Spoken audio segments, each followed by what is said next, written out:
Hoy nos visita el jefe de la Unidad de Genética Médica del Hospital Ruber Internacional, el doctor Juan Bernard.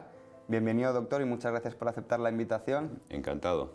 En el programa de hoy vamos a hablar de la genética médica y del cáncer ginecológico.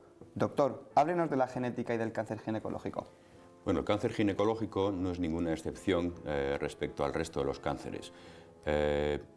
Todos los cánceres, el cáncer es una enfermedad genética, es una enfermedad de los genes, es un problema de alteración, de mutaciones en los genes. Nosotros decimos que en general de todos los tipos de cáncer que puede haber, entre un 5 y un 10% son hereditarios.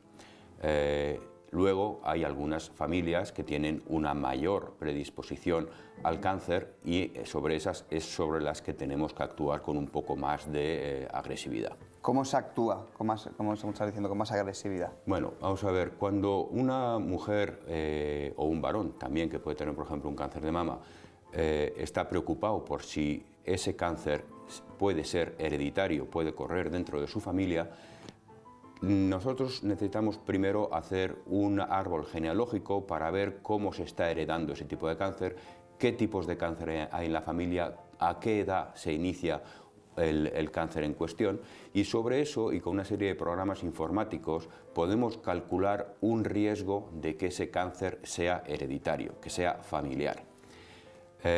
Normalmente aconsejamos hacer pruebas genéticas cuando el riesgo calculado con esos programas o con unas tablas bastante simples también es superior a un 10%.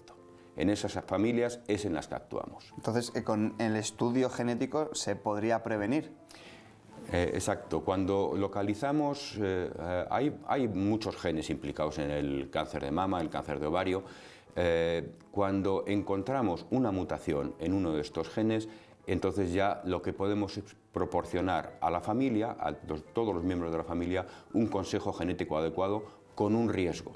No todas las mutaciones van a tener un mismo riesgo de desarrollar el cáncer. Hay mutaciones que nos van a dar un riesgo muy alto y otras que apenas podemos predecir si van a aumentar significativamente el riesgo o no. ¿Y en qué consiste el estudio?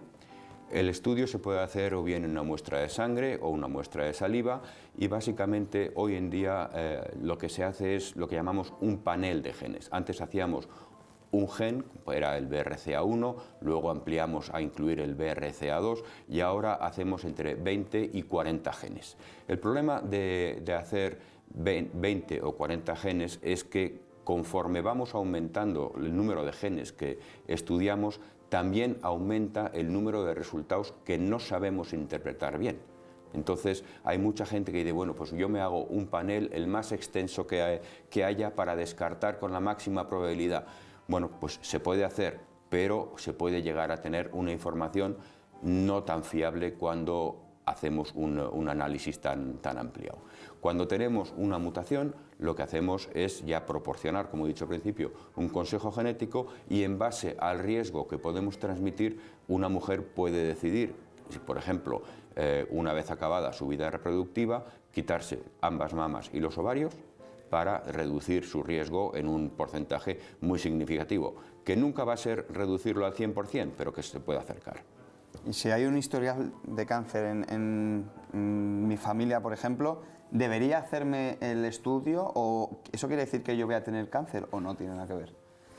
Depende del tipo de cáncer que haya en la familia. Si tenemos una familia donde por un lado hay un cáncer de pulmón, por otro lado hay una leucemia y por otro lado hay un cáncer de mama, pues son cánceres muy diferentes y a lo mejor no están relacionados. Cuando hay preocupación, yo creo que lo ideal es acudir a un especialista en cáncer o a una unidad de genética médica para realmente dibujar ese árbol genealógico, ver tanto la edad de inicio de esos diferentes cánceres como el tipo de cáncer que es. Y entonces, en función de eso, como digo, podemos calcular y dar al paciente una probabilidad y dice, pues vamos a ver, si yo le puedo decir que con un 10% vamos a encontrar una mutación y usted quiere que lo hagamos, lo hacemos. Las pruebas hoy en día son cada vez más baratas. Antes hacíamos 1 o 2 genes porque realmente las pruebas eran muy caras, pero ahora hacer 20 genes nos sale lo que antes nos salía hacer 1 o 2. Entonces lo primero que hay que hacer es calcular un riesgo y a partir de ese cálculo de riesgo el paciente es el que debe decidir si se hace o no el panel de genes. ¿Y cuáles son las técnicas de detección? Las técnicas de detección son biología molecular pura y dura. Hay diferentes técnicas, básicamente lo que se hace es una secuenciación de estos 20 o 40 genes y luego en algunos casos cuando la sospecha es muy fuerte y la secuenciación no ha mostrado ningún tipo de mutación puntual, tenemos que hacer otras técnicas especiales para ver si hay fragmentos de esos genes que no se detectan con la secuenciación y que se detectarían con otras técnicas. Pues para terminar, doctor, aconseja a nuestros espectadores en el caso en el que pues tengan antecedentes familiares con cáncer y demás.